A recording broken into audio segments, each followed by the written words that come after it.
Voilà, bonjour à tous, on est heureux d'être ensemble. Alors je vais vous passer tout de suite la feuille qui est le plan du cours. Elle a été photocopiée, j'ai nettoyé les mains. Vous avez nettoyé les mains en rentrant aussi, si vous pouvez faire passer la feuille tout simplement. Tout le monde sait nettoyer les mains normalement, donc on est bon.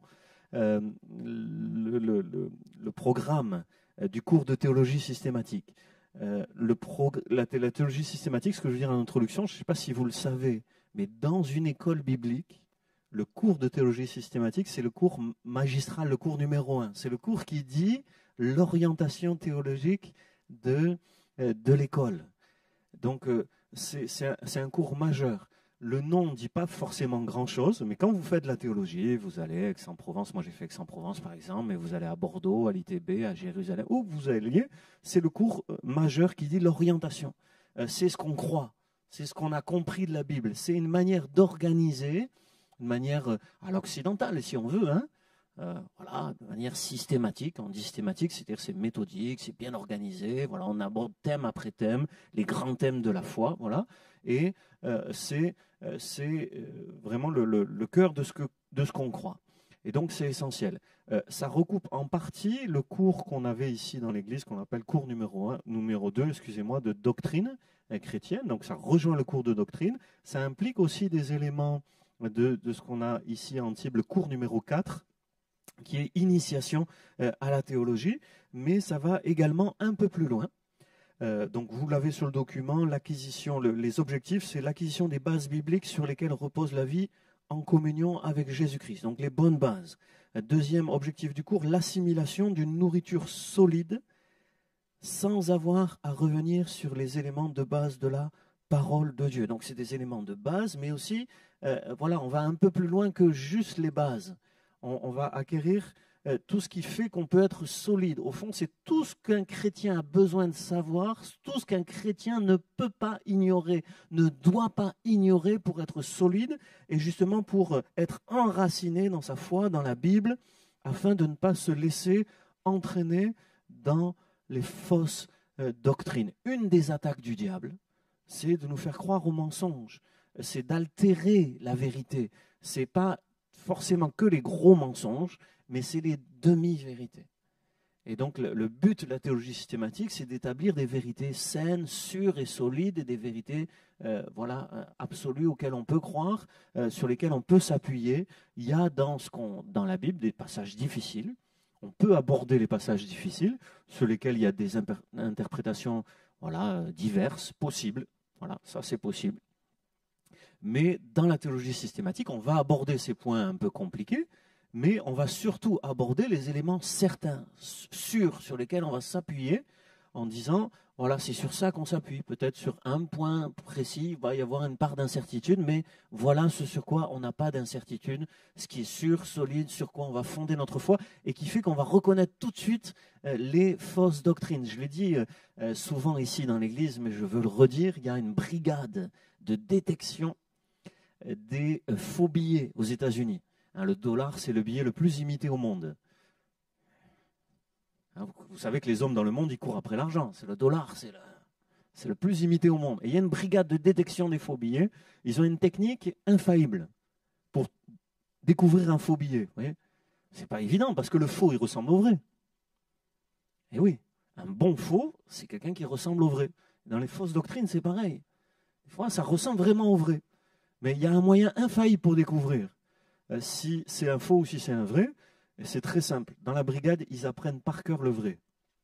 Ils connaissent. Et dans le vrai billet, le dollar, vous voyez, tout simple, dans le dollar, il y a plein de petits trucs, même invisibles à l'œil, qu'on voit avec des loupes ou avec des appareils, vous voyez, qui sont plein de petits détails. Et quand tu connais parfaitement le vrai, tu sais tout de suite si tu as affaire à un vrai ou un faux. C'est très simple. Le faux, c'est celui qui n'est pas exactement comme le vrai. OK ? Et dans la foi chrétienne, la vie chrétienne, c'est ça. Si tu connais bien le vrai, tu as une bonne connaissance de la Bible, alors tu vas tout de suite reconnaître le faux. Vous voyez, c'est presque vrai, ça ressemble au vrai, mais c'est carrément faux.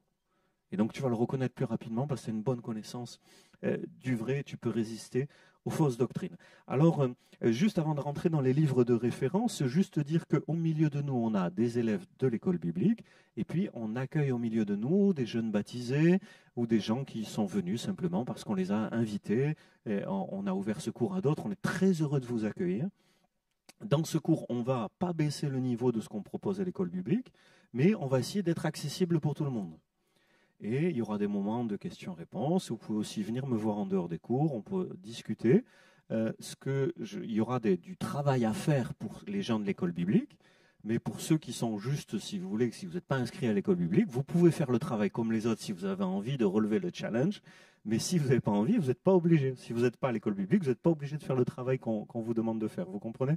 Par exemple, je parlais des documents numérisés tout à l'heure. Les documents qu'on va vous donner, c'est pour ceux de l'école biblique, il faut le lire.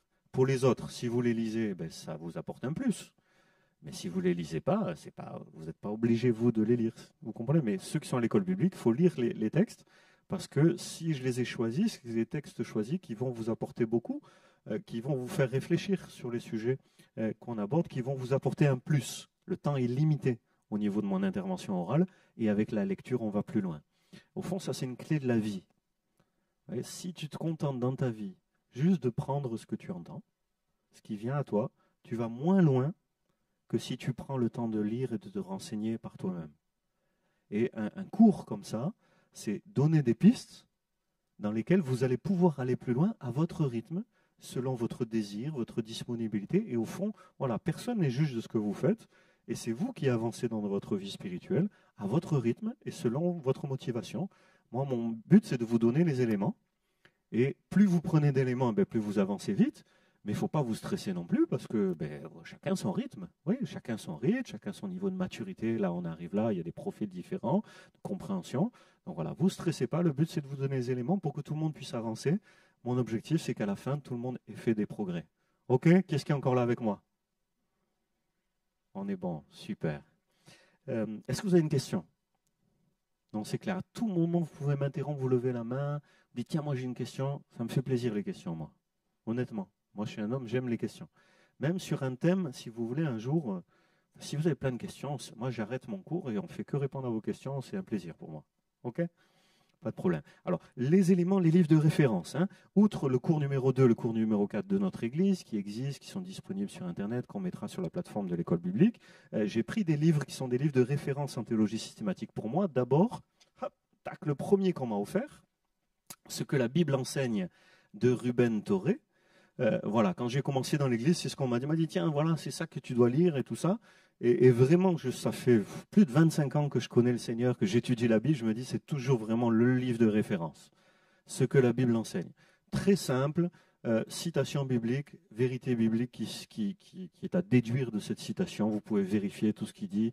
C'est très juste, pertinent. Donc, voilà, vraiment la référence. Et en plus, c'est un grand prédicateur qui faisait des campagnes de réveil avec des milliers de personnes. C'est un homme de Dieu, à la fois un enseignant et un homme de réveil. C'est rare, cette combinaison-là. Et moi, je la trouve remarquable. Et Torré, tout ce qu'il a écrit est remarquable. Et celui-là, c'est vraiment la synthèse de ce que la Bible dit, ce que la Bible enseigne. Une référence pour vous. À la pause, vous pourrez regarder tous ces livres si vous voulez. Je les mets à votre disposition, si vous le voulez. Un autre livre de référence, c'est Pour une foi réfléchi, de Alain Nisius. Donc vous l'avez sur la feuille. Pour une fois réfléchi. Donc Alain Nisius, c'est le professeur de théologie systématique de la faculté de Vaux-sur-Seine à Paris, donc qui est une des meilleures avec celle d'Aix de faculté de théologie évangélique francophone. Et il a fait avec d'autres profs et d'autres théologiens une sorte de synthèse assez simple d'accès. Parce qu'il y a des théologies systématiques beaucoup plus complexes que celle-là. Et lui, elle est assez simple d'accès. Pour une fois réfléchi, théologie pour tous. Voilà, sur tous les grands sujets de doctrine, vraiment recommandable. Vous voulez aller plus loin, ça fait partie des ouvrages qu'on vous recommande. En tout cas, je vous donnerai régulièrement des photocopies et voilà, moi j'ai puisé là-dedans. Ça ne veut pas dire que je suis à 100% d'accord avec tout ce qu'ils ont dit. En tout cas, pour le premier Torré, moi je trouve que tout ce qu'il dit c'est recommandable. Là, dans Théologie pour tous, il y a des choses qui se discutent. Et c'est pareil pour ce troisième ouvrage, ça se discute sur certains détails, mais c'est quand même the référence mondiale. Là, ici, on n'est plus à francophone, on est à international, puisque c'est Wen Grudem, Théologie systématique, aux éditions Excelsis. Et là, c'est un pentecôtiste plutôt charismatique, qui a écrit une théologie systématique. Vous voyez le pavé, hein. Et au niveau mondial, c'est une référence en théologie dans le monde entier, aux États-Unis, en Angleterre, en Inde, en Chine, partout. On étudie la théologie sur la base de ce qu'il a écrit. Là aussi, je vous donnerai des photocopies, comme ça, vous pourrez lire voilà le genre d'approche que ça implique. J'ai également comme référence les cours de l'INSETA. L'INSETA, c'est un institut biblique qui existe à Paris, avec Jean-Claude Boutinon, qu'on fera peut-être venir une année, qui fait des cours de théologie de très haut niveau, certainement dans les Assemblées de Dieu françaises. Pour moi, le frère qui a le plus haut niveau théologique, il a un doctorat en théologie de Paris, de Paris, ouais. Et il a mis à ma disposition tous ces cours, donc voilà, ponctuellement, je les utilise. On tourne la page. Derrière, vous avez les grandes lignes. Ça, c'est une introduction au cours. Bibliologie, qui parle de bibliologie, ça parle de quoi? La Bible. Ecclésiologie, l'Église. Hein, donc, vous voyez, c'est des termes techniques de théologie. On vous initie à ces termes techniques, mais ce n'est pas plus compliqué que bibliologie, c'est tout ce qui concerne l'étude de la Bible. Ecclésiologie, l'étude de l'Église. Il y a 2 grands chapitres, ça c'était l'introduction, il y a 2 grands chapitres au sujet de Dieu, au sujet de l'homme. D'abord au sujet de Dieu, théologie biblique, avec les attributs divins. Donc qui est Dieu vraiment? Comment il se présente dans la Bible? Quels sont ses attributs, ses caractéristiques? La Trinité, le Saint-Esprit. Donc en Saint-Esprit, on parle de pneumatologie. Pneuma, c'est l'esprit, mais c'est tout ce qui concerne le Saint-Esprit. Ensuite, le monde invisible, angéologie qui concerne et démonologie qui concerne les démons. Vous voyez, c'est des termes techniques, pareil, pour des réalités simples, des écritures simples ou complexes, des écritures qu'on va justement aborder ensemble. Et puis le deuxième gros chapitre, au sujet de l'homme, anthropologie biblique, parce que la Bible nous parle de Dieu, elle nous permet de connaître Dieu parfaitement, mais la Bible nous parle aussi de l'homme, de l'être humain. Par exemple, je trouve très intéressant, il y a un homme qui s'appelle Jean Calvin, tout le monde a entendu parler de Jean Calvin, il a écrit un livre de théologie systématique qui s'appelle l'Institution chrétienne. Donc c'est le grand livre de Jean Calvin, l'Institution chrétienne, et dans son introduction, qu'il adresse au roi de France à l'époque, si je me souviens bien, il dit la Bible, les Écritures sont là pour nous apporter la connaissance de Dieu et la connaissance de soi-même. Parce que l'être humain a besoin de connaître Dieu, mais il a besoin de se connaître lui-même aussi pour grandir en maturité et marcher dans la vie comme Dieu le désire. Et donc c'est le deuxième grand aspect qu'on va aborder avec les grands axes de la vie, du parcours de l'homme sur terre, création, chute, rédemption. Ensuite, éléments de sotériologie. Alors sotériologie, ça fait allusion à quoi? Le salut, super. Hein, sotériologie, c'est le salut, être sauvé. Et là, il y a des éléments à aborder qu'on abordera ensemble. Ce que j'ai appelé la vie nouvelle en crise, qu'on aurait pu appeler toute la dynamique de sanctification, mais la vie nouvelle de façon large. Ensuite, la vie après la vie et l'eschatologie l'eschatologie, ça concerne la fin des temps. Voilà, comme ça, vous voyez, c'est vraiment ce qu'on va faire, l'ensemble de ce qu'on va faire. De temps en temps, on aura des QCM. Voilà, ceux qui veulent en plus, et c'est une option, j'ai réfléchi, je me suis dit, je ne vais pas les charger, les pauvres. Au début, je voulais que ce soit obligatoire pour tous les élèves de l'école biblique. Finalement, c'est une option en plus. C'est-à-dire que, comme on avait fait l'an dernier pour la lettre aux Romains, vous pouvez, sur un des documents que je vais vous donner, faire un résumé. Et ceux qui me font un résumé voilà, vous aurez une note en plus qui sera forcément bien notée, encourageante et qui vous aidera. Si les QCM sont un peu justes, mettez-vous au résumé en plus. Le résumé, c'est une option.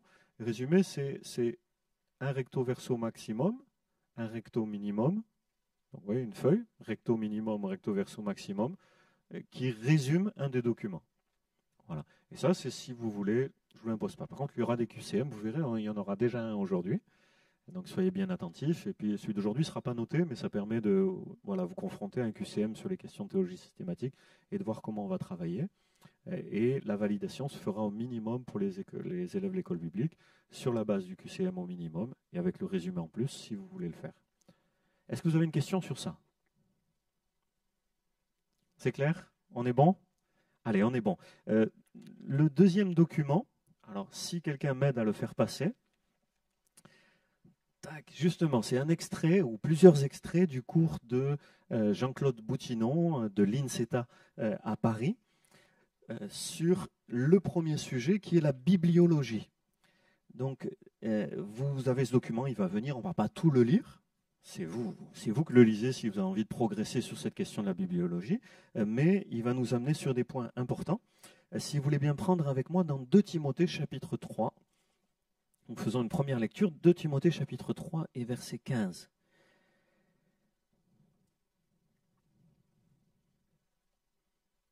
Allez, même on va aller à verset 16 directement pour être efficace. Le contexte est intéressant. Pendant que ça se distribue, le contexte c'est reste attaché à ce que tu as appris, qui est l'objet de ta foi. Vous voyez, c'est ce que tu as appris. On apprend des choses dans la foi. Tu sais de qui tu l'as appris depuis ton enfance. Donc Timothée est quelqu'un qui a grandi dans la foi juive et qui était au contact des Écritures depuis son enfance. Tu connais les écrits sacrés. Ils peuvent te donner la sagesse en vue du salut par la foi en Jésus-Christ. Et puis, verset 16, nous lisons 2 Timothée 3,16, le temps que voilà, tous les documents sont arrivés. On est bon, super. 2 Timothée 3,16. Voilà.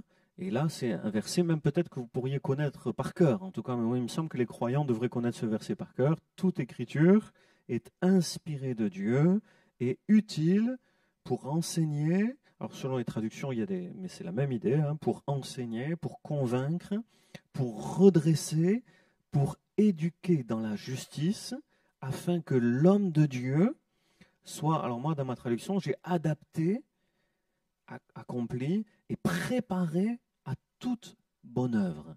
Et donc là, ce texte, regardons-le attentivement, l'écriture est inspirée. Ok, elle est inspirée. Elle est inspirée déjà pour qu'on la respecte. C'est l'autorité suprême. C'est notre autorité. C'est l'autorité de la foi. Dans la foi, on ne croit pas ce qu'on veut. On ne croit pas ce qu'on a décidé de croire nous. Le maître, c'est pas nous. Vous voyez, on vit dans une société où c'est le moi qui est juge de tout. Et dans la foi, c'est un moment de dire, mais c'est toi le juge de tout, Seigneur, c'est plus moi. L'autorité suprême, c'est plus, j'essaye d'user de discernement, mais c'est pas mon discernement l'autorité suprême, c'est toi, Seigneur. Et on se place à son écoute. Il n'y a pas de maître au milieu de nous, mais on est tous les disciples du maître, qui lui est au milieu de nous quand même, le Seigneur le maître. Et voilà, toute écriture est inspirée de Dieu. Ça veut dire ce qui est écrit, tout est inspiré de Dieu. Tout, ça veut dire les moindres mots, les moindres pensées. C'est vrai, c'est juste, c'est sans erreur. C'est sans erreur, sans altération. On va aborder ça en détail, mais sans altération. Par exemple, il y a des milliers de manuscrits qui existent de la Bible, des milliers de manuscrits, avec ce qu'on appelle des variantes. C'est-à-dire quand on compare des manuscrits, on voit qu'il y a des, bah tiens, tel manuscrit, tel autre, sur des milliers, il y a des variantes, mais les variantes n'atteignent jamais la doctrine. Je ne sais pas si vous savez ça, mais je trouve que c'est intéressant de le dire.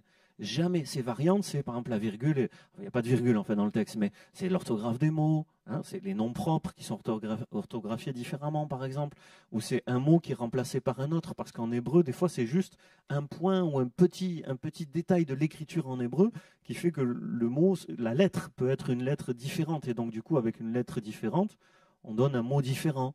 Mais que ce soit un mot ou l'autre, ça fait une petite nuance, mais ça ne touche pas à la doctrine.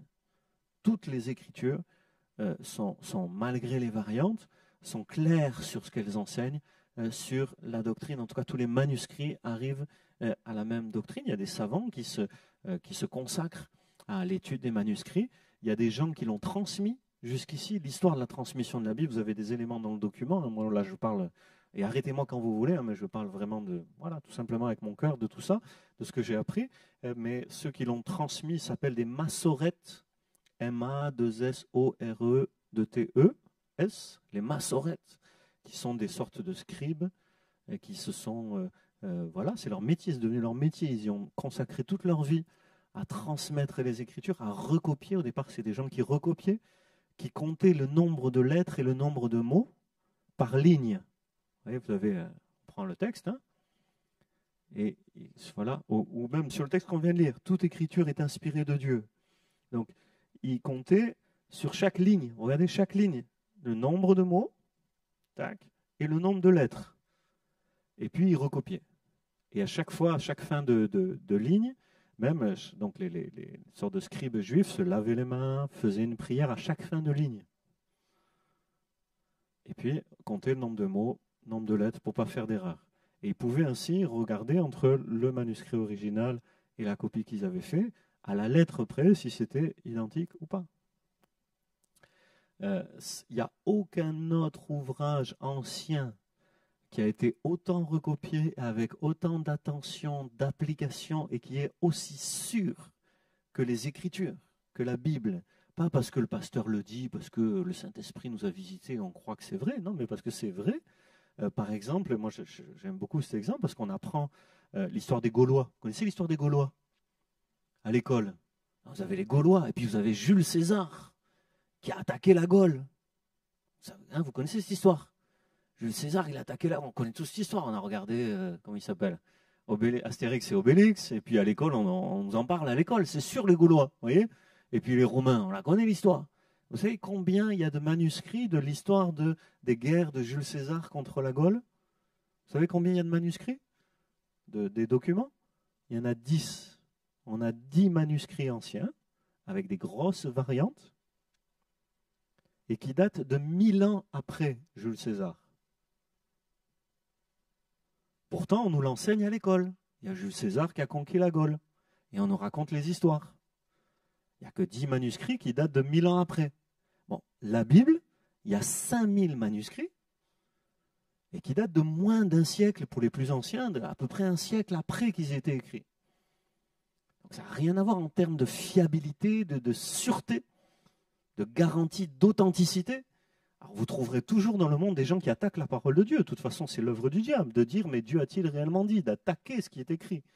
Mais sur le plan, voilà, on ne parle pas seulement de la foi, mais sur le plan strictement archéologique, historique, de fiabilité littéraire, la Bible est incomparable par rapport au récit de l'Antiquité. Par exemple, en philosophie, on étudie la République de Platon, un grand texte de l'Antiquité, vous voyez, mais il n'y a même pas 10 manuscrits de la République, une dizaine à peu près, pareil. Alors tout le monde dit la République de Platon, c'est Platon qui l'a écrit, voilà ce qu'elle dit, elle est importante en philo, et c'est vrai qu'elle est importante. Mais vous avez 10 manuscrits de la Bible, vous en avez des milliers. Vous comprenez le truc? C'est sûr qu'elle est fiable, la Bible. Donc toute écriture est inspirée de Dieu. Ce que l'apôtre Paul veut dire, en plus du fait qu'elle est fiable, qu'on peut lui faire confiance, qu'elle est sans erreur, c'est qu'elle porte une inspiration. Elle porte une inspiration. Théopneustie, en fait, inspiration de Dieu. Elle est porteuse de l'inspiration de Dieu. Au-delà du fait qu'on peut lui faire confiance, elle est chargée en elle-même. L'écriture, elle est chargée du Saint-Esprit. Et des fois, dans nos milieux, on va courir après l'onction d'un prédicateur, une prédication. Ou sur Internet, aujourd'hui, on est là, voilà, chercher une onction qui va nous venir d'un message d'Internet. Mais j'aimerais vous dire qu'elle est dedans, l'onction, l'inspiration. Elle est là. Elle est dans les mots des Écritures, dans les pensées que Dieu veut nous transmettre. Elle est déjà là. Et c'est à nous d'aller la chercher tout simplement. Elle est à disposition de tous ceux qui peuvent la lire. Nous sommes dans une époque exceptionnelle où on sait lire et où on a autant de Bibles qu'on veut, en tout cas en France. C'est dans l'histoire, il n'y a pas eu une génération de chrétiens comme la nôtre, vous entendez? On est privilégiés dans toute l'histoire depuis 2000 ans. Les gens, soit ils ne savaient pas lire, soit ils n'avaient pas de manuscrit de la Bible. Et on vit dans notre génération, là, les temps dans lesquels nous sommes sont des temps exceptionnels, où on sait lire et en plus on a les manuscrits pour pouvoir le lire directement. Autrefois, les chrétiens allaient du 15e, du 16e siècle, et ben, ils écoutaient un pasteur qui lui savait lire, mais eux ne savaient pas lire. Et puis s'ils apprenaient à lire, ils n'avaient pas, ça coûtait très très cher un manuscrit de la Bible, ils n'avaient pas accès à la Bible comme nous, on y a accès. Et je pense qu'un des risques de l'abondance, c'est de ne pas saisir la chance. Oui. Quand c'est la disette, ça a de la valeur parce qu'il n'y en a pas. Oui. Mais quand c'est l'abondance, on peut ne pas comprendre la valeur. Et je pense que la bibliologie, c'est de comprendre la valeur des Écritures, qu'elles sont fiables, qu'on peut leur faire confiance, qu'elles sont chargées d'inspiration, qu'elles ont des choses à nous dire. Voilà. Alors, sur le document, vous lirez des choses, je ne veux pas rentrer dans trop de détails. Par exemple, c'est intéressant dans Galates, allez, nous lisons ensemble, pour lire un autre texte dans Galates chapitre 1er, verset 12.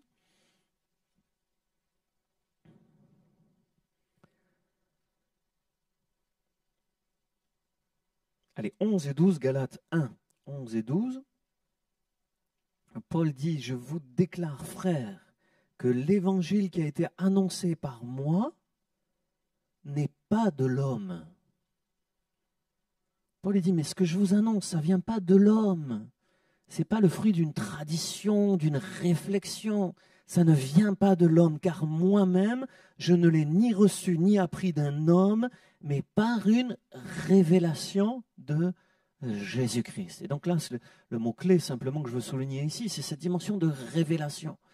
La Bible n'est pas un livre comme les autres. Il est le fruit d'une révélation, d'une inspiration que Dieu nous a transmis par les prophètes et les apôtres. Dans 1 Thessaloniciens aussi, si on peut lire ça sans lire trop de textes, mais je pense que c'est important qu'on lise quand même autant de textes qu'on le peut. 1 Thessaloniciens chapitre 2 et verset 13, un peu plus loin, je le prends également. 1 Thessaloniciens 2, 13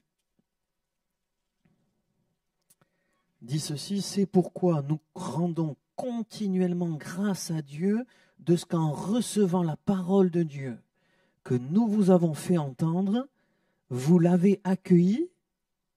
Donc la parole de Dieu qu'on vous a fait entendre, déjà elle est de Dieu, elle vient de Dieu, c'est sûr, mais vous l'avez accueillie, non comme la parole des hommes, mais comme ce qu'elle est vraiment, la parole de Dieu qui agit en vous qui croyez. Et là, vraiment, c'est essentiel, c'est-à-dire que c'est la parole de Dieu, mais il faut l'accueillir, il faut la recevoir comme la parole de Dieu. Et Paul dit, mais quand tu la reçois avec foi, comme la parole de Dieu, alors elle agit en vous qui croyez. Elle a un pouvoir d'action spirituelle. Et c'est ta façon de l'accueillir qui va lui permettre d'agir, plus ou moins, et avec plus ou moins d'impact. Et donc c'est important qu'elle soit reçue comme parole de Dieu et non comme parole des hommes. En réalité, je crois que c'est bien de le dire, vous voyez, moi je vous partage ça, c'est une combinaison d'hommes qu'on appelle des prophètes, des apôtres, mais qui ne sont pas des hommes parfaits. La Bible ne nous présente pas les hommes de la Bible comme des hommes parfaits,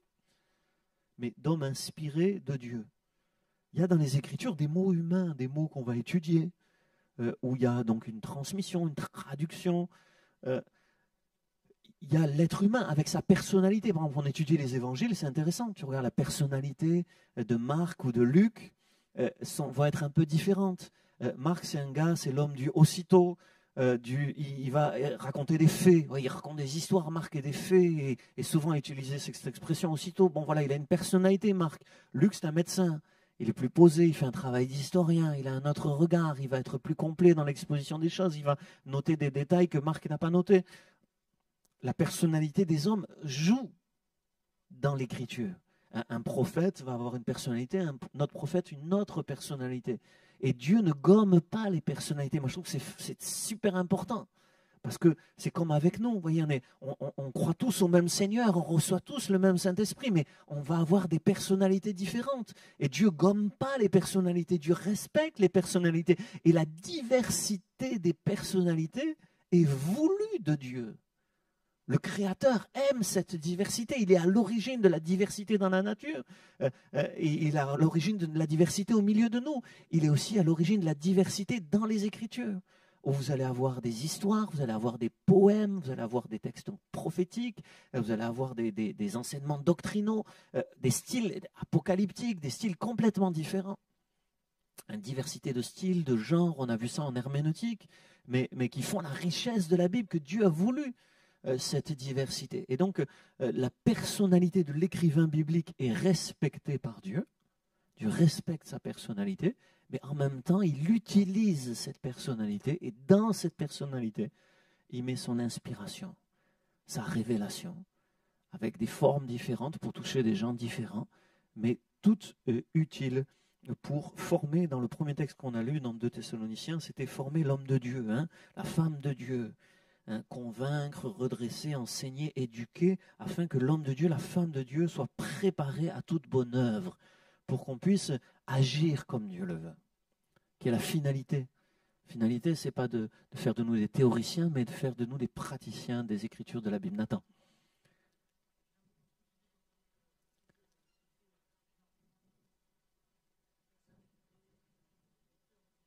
Oui.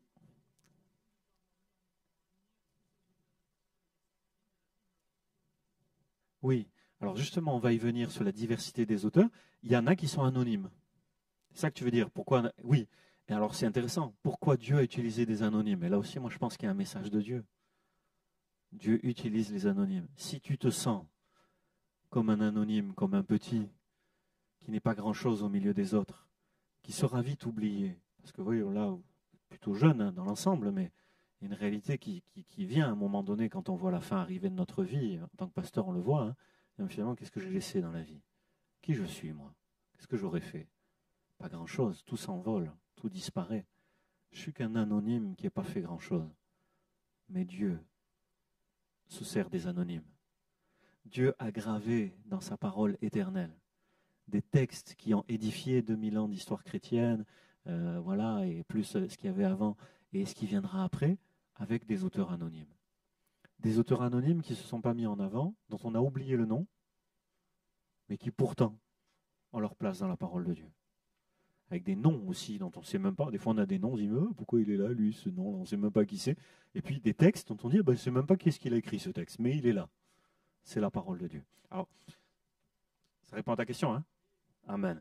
Alors justement dans cette dimension-là, ça fait partie des choses que je dois vous donner et que je vous donne tout de suite comme ça. On va vraiment dans ce sens-là. Tac, merci beaucoup. Hein. On a fait un tableau, alors voilà, on va suivre le document, on va revenir sur des choses après, mais on a fait un tableau avec Bruno sur l'Ancien Testament et le Nouveau Testament, les auteurs, donc les livres, tous les livres bibliques, l'auteur présumé. Certaines fois, on est sûr, parce que la Bible dit clairement qui est l'auteur. Quand une lettre, par exemple, dit « Moi, Paul, apôtre de Jésus-Christ », à tous les saints qui habitent à Éphèse, hein, qui sont à Éphèse, qui est-ce qui a écrit? C'est Paul. C'est écrit que c'est Paul qui a écrit. Pas, vous voyez? Mais par exemple, les évangiles, c'est intéressant, parce qu'on dit « évangile de Marc », mais l'évangile ne commence pas « Moi, Marc », et il finit ici, il n'est pas signé par Marc. Donc c'est vrai que, est-ce que c'est Marc qui a écrit l'évangile selon Marc? Il y en a qui se posent la question. Ce n'est pas écrit que c'est lui qui l'a écrit. Les lettres de Paul, oui, on est clair, mais les lettres de l'évangile de Marc, par exemple, ce n'est pas écrit. Mais en même temps, comment on sait que c'est Marc? Il y a toute une tradition. Derrière chaque écrivain, il y a toute une tradition. Et donc, de Marc, il y a des auteurs très anciens, les historiens les plus anciens, qui disent que Marc était un compagnon de Paul, qui est devenu aussi compagnon de Pierre. Ça, on a des éléments dans la Bible. Et que, quand Pierre est décédé, les gens disent, mince, il prêchait bien Pierre, et puis tout ce qu'il racontait de Jésus, on va l'oublier. Ils ont dit, Marc, toi qui étais toujours avec lui, toi qui pendant des années as servi dans le ministère avec lui, écris ce que Pierre a prêché. Et puis, Marc a écrit, et depuis toujours, on a transmis l'évangile de Marc comme étant écrit par Marc. Voilà. Donc il n'y a aucune contestation sur l'évangile de Marc. Voilà, c'est l'histoire. Alors derrière chaque livre, il y a toute une histoire, il y a un auteur, il y a une date approximative, certains sont anonymes, d'autres sont signés et sont plus clairs.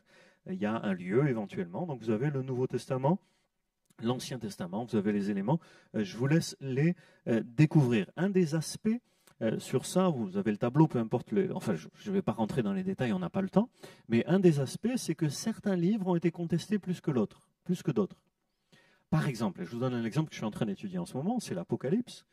L'Apocalypse a été contesté. Certains ont voulu que ce ne soit pas Jean qui écrit, l'apôtre Jean, ont voulu que ce ne soit pas lui, bien que le texte dit « moi, Jean ». Donc c'est sûr que c'est Jean qui a écrit, il le dit, le texte. Vous voyez? Mais comme il ne dit pas Jean l'apôtre, il y en a qui ont dit « ah oui, mais c'est peut-être un autre Jean ». Et puis, l'autorité donc de l'Apocalypse a été contestée, et ça a été le cas surtout au 3e, au 4e siècle, la contestation de l'Apocalypse, pas au début. Tout ce qu'on a d'ancien sur l'Apocalypse, par exemple, ça n'a pas été contesté au début, mais à un moment donné, où l'Église n'a plus cru au millénium. Et donc, comme quand même, dans l'Apocalypse, il y a une période de 1000 ans de règne sur terre de Jésus avec les siens de 1000 ans, il y a des gens qui ont dit ah, ça nous pose problème, nous on n'y croit plus. 3e, 4e siècle avant, tous les croyants croyaient au millénium. Mais 3e, 4e siècle, la croyance s'est perdue. Et donc parmi ceux qui contestaient le millénium, certains ont dit oui, mais l'Apocalypse, non, ça c'est pas un livre de la Bible. Oui, il y a une contestation du livre qui venait d'un changement de doctrine au sein de l'Église. Ils ont voulu écarter le livre pour pouvoir croire autre chose que ce que le livre disait. Et ça c'est historique, bon, voilà, c'est clair.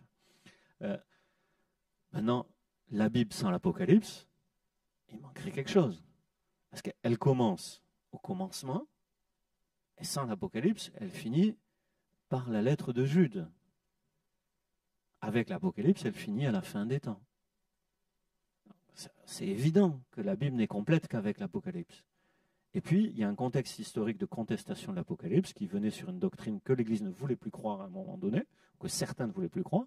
Donc, on comprend pourquoi elle a été contestée à un moment donné, mais c'est clair, depuis le début, les disciples depuis le début ont cru à la validité de l'Apocalypse comme ayant autorité pour l'Église. Là, c'est ce qu'on appelle le canon biblique. Alors, dans le document, vous avez des éléments sur ça, je vous laisserai regarder, hein, mais le canon biblique, c'est toutes, si vous voulez, les discussions, les réflexions autour de l'idée, ok, il y a une parole de Dieu, Dieu s'est révélé, Dieu a voulu parler aux hommes, mais au fond, non.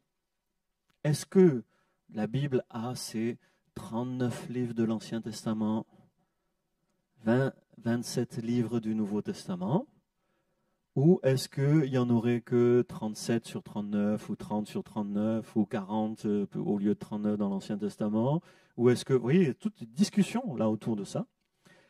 Quelle est la position chrétienne, moi, qui me semble être la plus nette? Par exemple, dans l'Épître aux Romains, au chapitre 3, et au verset 2, l'apôtre Paul dit au sujet de l'Ancien Testament, il dit ceci, et en fait il parle d'Israël dans le contexte, dans Romains 3, et je crois que c'est au verset 1, il dit « Quel est le privilège du juif? Quelle est l'utilité de la circoncision ?» Et il répond « Considérable de toute manière, hein, donc le privilège du juif est considérable, tout d'abord, c'est un des grandes faveurs que Dieu a fait au peuple juif, tout d'abord, les oracles de Dieu ont été confiés aux Juifs. » Donc, ce qui est clair, c'est que c'est aux Juifs que la parole de révélation a été confiée pour toutes les nations, pas pour qu'ils le gardent pour eux, pour qu'ils le transmettent aux autres, mais ça leur a été confié. Et donc, pour ce qui concerne ce qu'on appelle l'Ancien Testament, en fait, la Bible juive, c'est les Juifs qui savent qu'est-ce qui vient de Dieu, qu'est-ce qui ne vient pas de Dieu, à quoi on peut faire confiance, à quoi on ne peut pas faire confiance. Or, les Juifs nous le disent de manière unanime. Et depuis des siècles, et dès l'époque du Nouveau Testament, il y a une décision qui a été prise par les Juifs sur un listing de livres inspirés. Donc les Juifs peuvent compter un peu différemment, si vous voulez on parle de ça, tous les détails que vous voulez on peut les voir.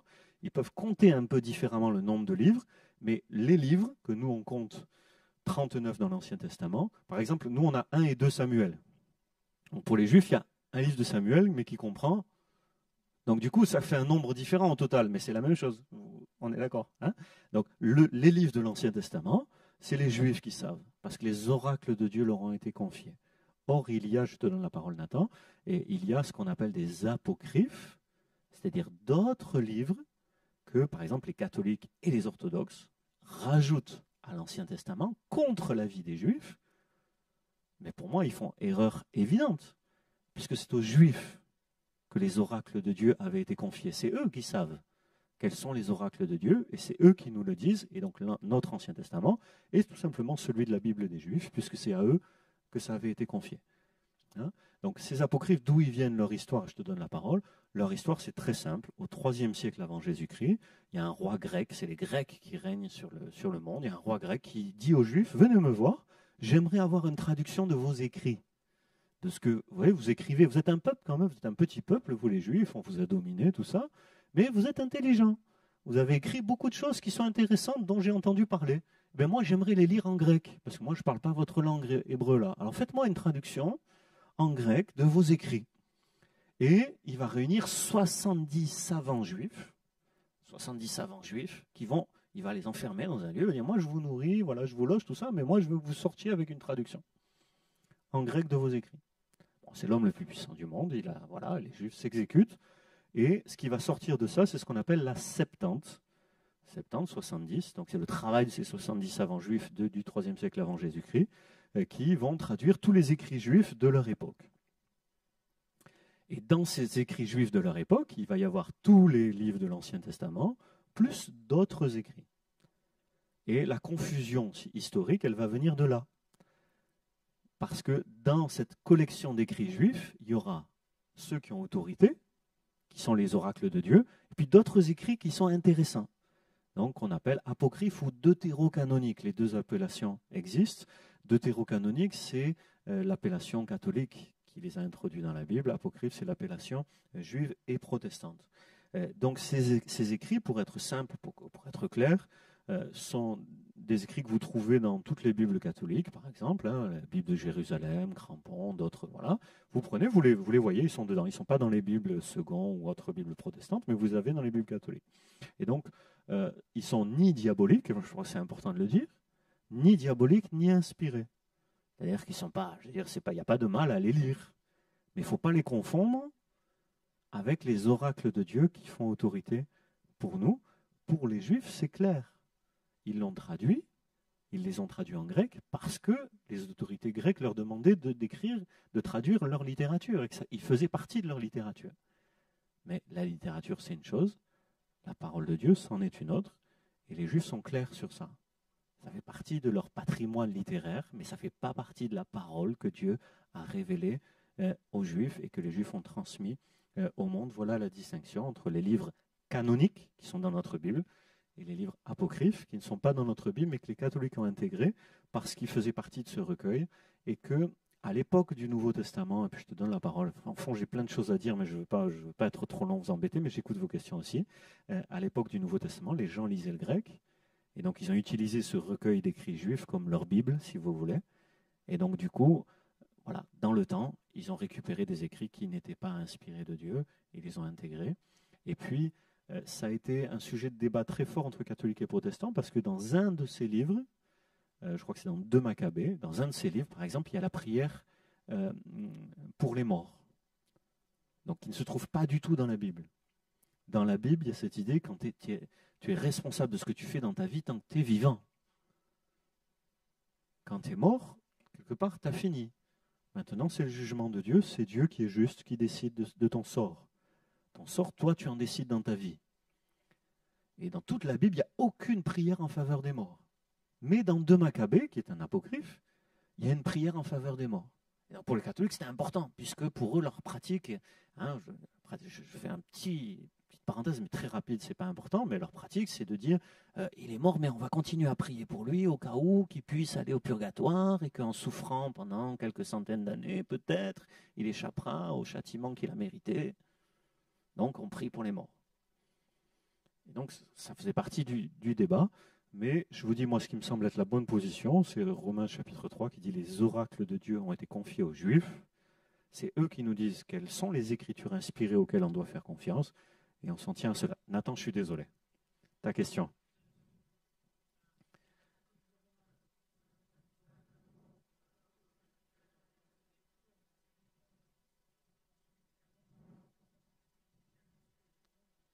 Super, alors j'allais y venir, c'est top. Le canon du Nouveau Testament s'est imposé lui-même aux croyants, aux chrétiens, à ceux qui ont, parmi les juifs et les non-juifs, qui ont reconnu Jésus comme le Messie, le Sauveur. Et là, il n'y a autant il y a contestation sur les apocryphes de l'Ancien Testament entre catholiques et protestants, autant sur le Nouveau Testament, protestants, catholiques, orthodoxes. Tout le monde est d'accord sur le canon du Nouveau Testament, 27 livres inspirés. J'ai donné l'exemple de l'Apocalypse, il y a eu des discussions dans l'histoire. Jacques aussi, il y a eu des discussions. Luther avait des problèmes avec l'épître de Jacques, par exemple, mais tous les protestants croient que l'épître de Jacques est inspiré malgré tout.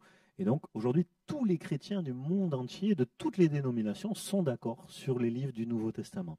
Il y a aussi des apocryphes du Nouveau Testament, c'est-à-dire des livres écrits par des chrétiens d'il y a longtemps, mais qui n'ont pas été retenus dans le canon parce qu'ils n'émanaient pas d'apôtres, tout simplement. Et l'Église savait qu'ils pouvaient être utiles, un peu comme les apocryphes de l'Ancien Testament, ni diaboliques ni inspirés. Pourquoi pas? On peut les lire comme vous lisez un livre, vous lisez des romans, vous lisez ce que vous voulez en dehors de ça. On peut les lire, pourquoi pas, mais ils ne font pas autorité en matière de foi. Et donc voilà, il y a des apocryphes du Nouveau Testament, mais là sur ça, il y a une décision à la fin du IVe siècle, vous l'avez dans les documents, mais pour moi, ce n'est pas la décision de la fin du IVe qui fixe le canon. C'était clair dès le début. C'est-à-dire qu'il y a eu des discussions, mais c'était clair dès le début. Par exemple, je donne un exemple. Il y a un des apocryphes, c'est un gars qui s'appelle Papias. Papias, c'était un ancien, une sorte de pasteur. Il a eu des révélations, il a écrit ses révélations au IIe siècle. Les chrétiens, ils aimaient bien lire le livre de Papias, comme nous, aujourd'hui, on lit des livres, hein, le livre d'un tel ou de Thibault Lavigne, ouais, vous lisez son livre, c'est cool. Mais je veux dire, ça ne fait pas la parole de Dieu, ça ne fait pas les Écritures. Et donc, on aimait le livre de Papias, on se le recopiait, on se le passait, on le lisait, on en parlait. Mais on savait très bien que Papias, ce n'est pas un apôtre. Il n'a pas connu le Seigneur personnellement, il n'a pas reçu de révélation pour que ça fasse partie des Écritures. Il y a eu des discussions, parce que tu avais des fans de Papias. Tu avais les gars, ils étaient Papias à fond. Ouais. Aujourd'hui, ça vous passer de l'histoire, mais à l'époque, ouais, c'était l'homme de Dieu. Ouais. Alors, ils étaient à fond. Ouais. Mais ça, tout le monde le savait en vérité, à part des gens excessifs. Tout le monde savait que Papias, ce n'était pas un apôtre, ce n'est pas lui, l'autorité. Par contre, quand Jean écrivait, quand Pierre écrivait, ça c'est les apôtres, c'est clair, eux c'est la parole de Dieu. Élie,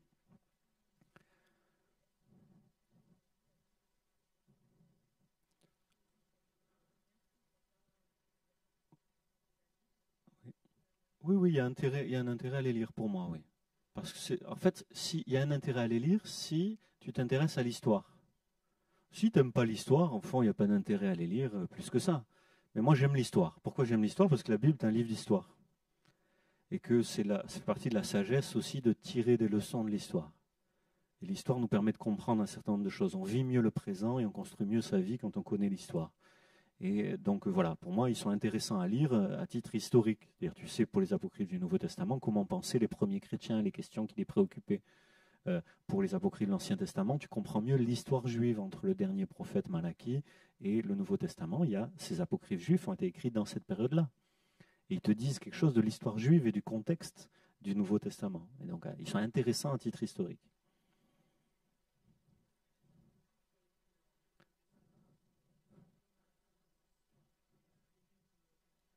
Oui, oui, aussi. Tout à fait. Tout à fait. On voit déjà des dérives. Par exemple, oui, on voit déjà des dérives. Très très tôt, il y a des dérives. Et au fond, même si tu regardes bien, en tout cas moi c'est ma lecture, on fera un cours d'histoire de l'Église aussi. Hein, mais ma lecture, c'est que les dérives, on les voit.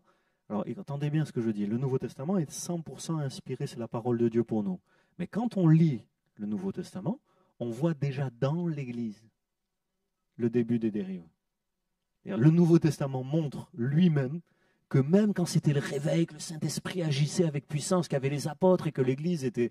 Voilà, même là, il y avait des dérives. Donc des dérives, voilà. Et tu les vois aussi dans les apocryphes, qui sont des vieux écrits chrétiens en fait. Hein. Voilà. Dérives, et puis tu les vois aujourd'hui aussi. D'où ce que je vous disais au début. Théologie systématique, c'est connaître bien la vérité pour éviter les dérives justement.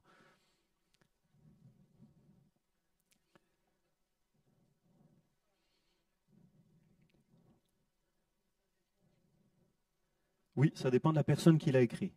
Dieu a chargé, je crois, les prophètes et les apôtres. Et c'est bien ça, moi je trouve que c'est juste prophète dans l'Ancien Testament, apôtre dans le Nouveau Testament, de rédiger les Écritures qui servent de base à l'œuvre de Dieu pour tous les siècles, qui sont la parole éternelle de Dieu entre la Genèse et l'Apocalypse, pour notre instruction, notre édification, pour être des hommes de Dieu préparés à toute bonne œuvre. Voilà, tout à fait. Par exemple, si vous voulez bien prendre avec moi, et puis j'écoute vos questions aussi, si vous en avez, par exemple, pour aller dans le sens de ce que je viens de dire, hein, dans 2 Pierre chapitre 1, verset 21, l'apôtre Pierre, déjà de son vivant, disait ceci. Alors, il disait ceci. À la fin de la 2e lettre de Pierre, c'est très intéressant, il va faire référence aux écrits de Paul. Donc il va même dire que les écrits de Paul, comme le reste des Écritures, il considère que Paul a écrit des choses qui font partie des Écritures déjà. Hein, voilà. Alors, au chapitre 3, c'est au verset 15 et 16 hein, qui fait référence à Paul et qu'il dit comme le reste des Écritures. Donc pour lui, Pierre lui-même considérait que les écrits de Paul faisaient partie de la Bible. De la Bible, des écrits qui avaient autorité pour l'Église. Voilà, il fait partie des Écritures en utilisant l'expression Écriture, c'est-à-dire qu'il considère que les écrits de Paul sont comme les écrits des prophètes de l'Ancien Testament. Hein, et ça, c'est 2 Pierre chapitre 3 et versets 15 et 16.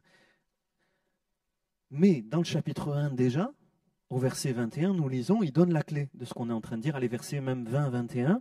Avant tout, Sachez qu'aucun prophète de l'Écriture ne peut être l'objet d'interprétations particulières, car ce n'est nullement par une volonté humaine qu'une prophétie a jamais été présentée, mais c'est poussé par le Saint-Esprit que des hommes ont parlé de la part de Dieu. Et donc il considère que les Écritures, les prophètes, il parle de l'Ancien Testament, puis ensuite il parlera de Paul à la fin de sa lettre, mais il dit c'est pas par une volonté humaine. Et on ne doit pas en faire une interprétation particulière, c'est-à-dire qui nous est propre, qui nous est unique. Moi, Thibaut, j'ai reçu la révélation que... Vous voyez, ça c'est fréquent dans les milieux évangéliques, mais ça c'est une erreur.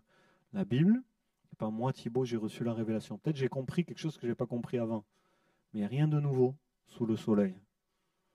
Et tout ce qu'on a besoin de croire et de savoir, il est dans les Écritures. Pas d'interprétation particulière, nouvelle. Voilà, au XXIe siècle, le nouvel évangile. Non. Même l'apôtre Paul, dans la lettre aux Galates, il dit, si quelqu'un vient à vous en vous annonçant un autre évangile que celui qu'on vous a annoncé, qu'il soit anathème, détruit, qu'il soit considéré comme rien du tout, sans valeur. Parce que l'évangile, il ne change pas. Et il a été consigné par écrit, c'est ça la force. Vous voyez, quand on transmet des paroles, peut-être dans ce que j'ai dit ce matin, quelqu'un ne va pas comprendre ce que j'ai voulu dire. Vous voyez, moi je sais pourquoi je l'ai dit, je suis sûr de ce que je dis, mais peut-être ma manière de l'exprimer, peut-être voilà, ça va mal se transmettre, peut-être ça va se déformer. Et les écrits, on peut mal les comprendre aussi. Mais au moins, ils sont là, ils restent. Et c'est le grand travail chrétien, c'est d'étudier ces écrits et d'essayer de comprendre ce que l'auteur a voulu dire. Hein, ça, on l'a vu en herméneutique. Quelle est l'intention de l'auteur? Qu'est-ce qu'il a voulu dire? C'est ça qui est inspiré. L'intention de l'auteur, ce qu'il a voulu nous dire. Claire?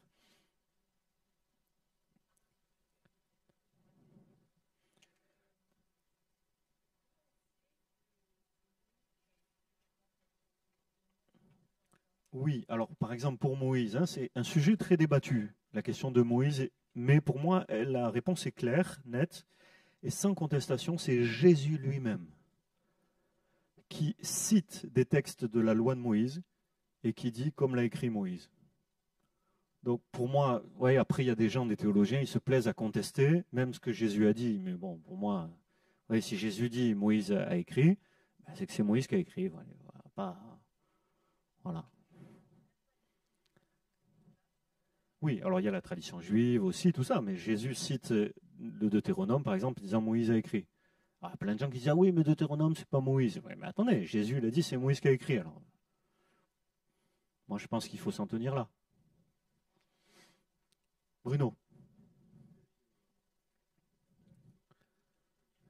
Tout à fait, tout à fait.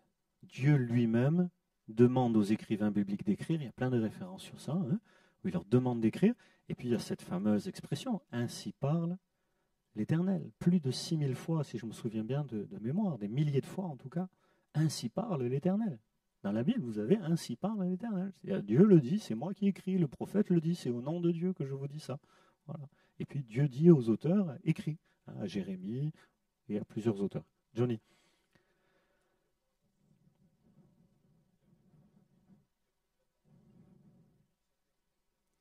Ah oui, ça c'est clair. Les gens qui se détournent, c'est clair que... Mais c'est l'être humain. C'est l'être humain. L'être humain n'est pas fiable. C'est pour ça que...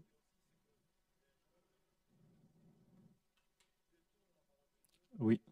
Et ça, il faut se méfier. C'est-à-dire que l'approche des Écritures, c'est qu'on la tient pour parole de Dieu, on la tient pour supérieure à nous, on cherche à en comprendre le sens, on fait attention de ne pas mettre de nous-mêmes dans le texte. Quand on lit le texte, on dit attention, c'est pas moi mes idées, mais c'est que dit le texte. Certains qui ont connu la vérité se détournent de la vérité. On le verra dans le cours de sotériologie, par exemple, cette question-là, mais c'est une vérité, ça. Il y a des gens qui ont connu la vérité, qui sont détournés de la vérité. On le voit déjà dans la Bible. Par exemple, il y a un homme, si je me souviens bien, c'est Démas. Paul dit, c'est une parole terrible, il dit Démas qui semble être un serviteur de Dieu, hein, il m'a abandonné pour le siècle présent. L'amour du monde. Bon, c'est une réalité. L'amour du monde, même chez certains serviteurs, servantes de Dieu, on a servi Dieu et pourtant on s'est détourné par amour du siècle présent. Oui, c'est vrai. Alors pour aller vite, être efficace, et j'écoute vos questions également, j'ai un autre document que je vous transmets tout de suite. Voilà, hop, tac.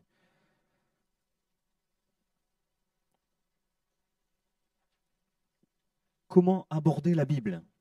Parce que je crois que c'est important, et je vais finir pour la partie bibliologie, j'écoute vos questions, mais je vais finir avec ça. Tiens, j'en ai encore quelques exemplaires qui sont là, si vous voulez les passer. Comment aborder la Bible? Là, l'idée, comment aborder la Bible, c'est simplement, là, c'est basique, c'est issu d'un cours que j'ai fait, mais je pense que c'est important. C'est comment tu la lis, la Bible? À un moment donné, il faut sortir de je lis la Bible au hasard. Il faut adopter un plan de lecture systématique. Donc ici, je vous en propose un, c'en est un parmi d'autres. Celui qui est proposé ici, c'est chaque jour, tu lis dans une partie de la Bible. Donc tu prends ta Bible, et puis il y a les grandes parties, le Pentateuque qui correspond à la loi, les livres historiques, les livres poétiques, les livres prophétiques, les livres narratifs du Nouveau Testament, Évangiles et Actes, et les livres didactiques, les enseignements du Nouveau Testament, les écrits, plus donc les lettres, plus l'Apocalypse. Donc chaque jour, un type, un style littéraire de la Bible, chaque jour différent. Et puis le dimanche, lecture libre, où vous pouvez revenir sur une lecture de la semaine. Voilà, c'est une façon, c'est une méthode de lecture possible. Donc tout ça, vous prenez une Bible, vous mettez les marque-pages tout simplement. Voilà. Et je pense que lire au hasard, c'est peut-être au début on découvre, mais au bout d'un moment, il faut être systématique. Moi, depuis quelques années, j'ai changé. Au début, je lisais comme ça. Ça, c'est vraiment la méthode de lecture de Patrick Salafranc. Je l'ai utilisée pendant des années. Elle est super. Des fois, elle permet de faire un parallèle. Tu as lu le lundi, et puis le mardi, tu retrouves un texte parallèle dans un autre, voilà, une autre portion de la Bible, mais tu retrouves des idées qui se rejoignent et tout ça. Elle est super, cette méthode. C'est pour ça que je vous la donne. Moi, depuis quelques années, j'ai changé. Je me suis simplifié les choses. Je mets 2 ou 3 marque-pages. Un dans l'ancien, un dans le nouveau, ou des fois 2 dans l'ancien et un dans le nouveau. Et puis, je lis le matin dans l'ancien, le soir dans le nouveau, ou pendant 3 jours d'affilée dans l'ancien, et puis le 4e jour, je passe au nouveau. Vous voyez, c'est moi qui choisis, c'est plus souple, moi ça me convient comme ça. Après, chacun vous adoptez votre mode de lecture que vous voulez, mais voilà, lisez toute la Bible de manière systématique. Ne faites pas de tri, de choix. Bon, vous passez par une épreuve, un moment difficile. Dernièrement, je disais à une croyante, dans un moment difficile, lis simplement les psaumes, lis les évangiles, quelque chose qui te remonte, qui te fait du bien, qui est simple à comprendre. Mais quand, dans la vie normale, en dehors d'une grande épreuve, voilà, systématique, tu les Écritures. Des fois, c'est compliqué. En tout cas, moi, perso, je vous fais la confession, quand je suis dans les prophètes, je trouve que c'est compliqué, les prophètes. Moi, je trouve que c'est les textes les plus compliqués, les prophètes de l'Ancien Testament. Mais en même temps, ça fait partie de la nourriture que Dieu veut pour nous. C'est un peu comme quand je sers des légumes à mes enfants, ou certains plats, voilà. C'est pas forcément ce qu'ils aiment le plus. Eux, ils voudraient l'éviter. Mais s'ils évitent les légumes, ils seront en mauvaise santé. Il y aura des conséquences pour leur santé. Et moi, je suis sans cesse à leur dire, mais mange des légumes, mange des légumes. Je ne suis pas sûr d'avoir réussi. Mais il se passe une chose, c'est qu'en devenant grande, des fois, on se souvient de ce qu'on a appris de nos parents. Et je l'espère pour eux, pour leur santé, tout simplement, hein, qui feront moins de ketchup et plus de légumes pour être en meilleure santé. Mais au fond, ça relèvera de leur responsabilité quand ils seront grands, et moi je leur apprends quand ils sont petits. Et quelque part, la Bible, c'est un peu comme ça, c'est comme un menu spirituel. Quand tu lis les prophètes, pour donner cet exemple, même si c'est compliqué pour toi, ou le Lévitique, ou un aspect de la loi qui est compliqué pour toi, quelque part, tu te nourris bien. Tu prends la nourriture qui est bonne pour ta santé, même si pour toi, ça ne te kiffe pas tout de suite comme ça, même si tu dis, oh mince, j'ai pas bien compris aujourd'hui, c'est compliqué, tu vois, ça fait partie de ta bonne alimentation spirituelle. Tu peux noter tes questions, venir voir un pasteur, un responsable de l'église, poser des questions, chercher à progresser, avoir des bons livres, des outils pour mieux comprendre au fur et à mesure de ta vie. Voilà, progresser. Et c'est ça la réalité. Quand on lit la Bible une première fois, on ne comprend pas tout. Une deuxième fois, on comprend mieux. Et puis au bout d'une 10e fois, on comprend de mieux en mieux.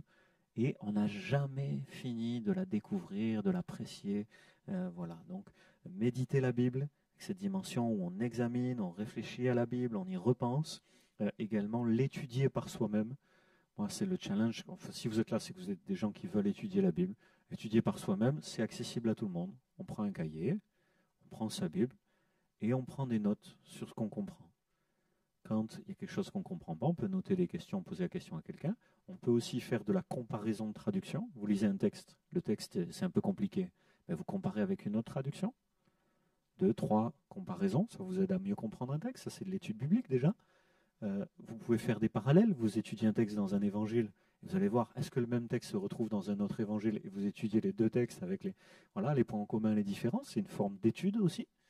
Dans l'Ancien Testament, vous avez un texte de prophète, vous essayez de comprendre le contexte historique dans lequel il était. Donc vous allez lire dans les Rois, les Chroniques ou Samuel le texte historique qui correspond à la prophétie pour mieux la comprendre. C'est des études qui peuvent être des études de livres aussi. Vous prenez la lettre aux Éphésiens, le commentaire que Thibaut il a écrit sur la lettre aux Éphésiens, un cahier, votre Bible, vous lisez, vous notez ce que vous avez compris, vous étudiez la lettre aux Éphésiens. C'est pour donner... Ou sinon un personnage, c'est intéressant. Vous dites, tiens, il y a un personnage, moi je kiffe trop ce personnage, je l'aime trop, Samuel, moi j'aime beaucoup Samuel par exemple, et je vais prendre des notes sur Samuel, tout ce qu'on dit dans la Bible sur Samuel, et puis vous faites un portrait robot de Samuel, votre propre étude, et puis vous pouvez prendre des livres qui parlent de Samuel aussi pour éclairer votre étude. C'est étudier la Bible par soi-même avec des outils, je vous donne des éléments, des pistes.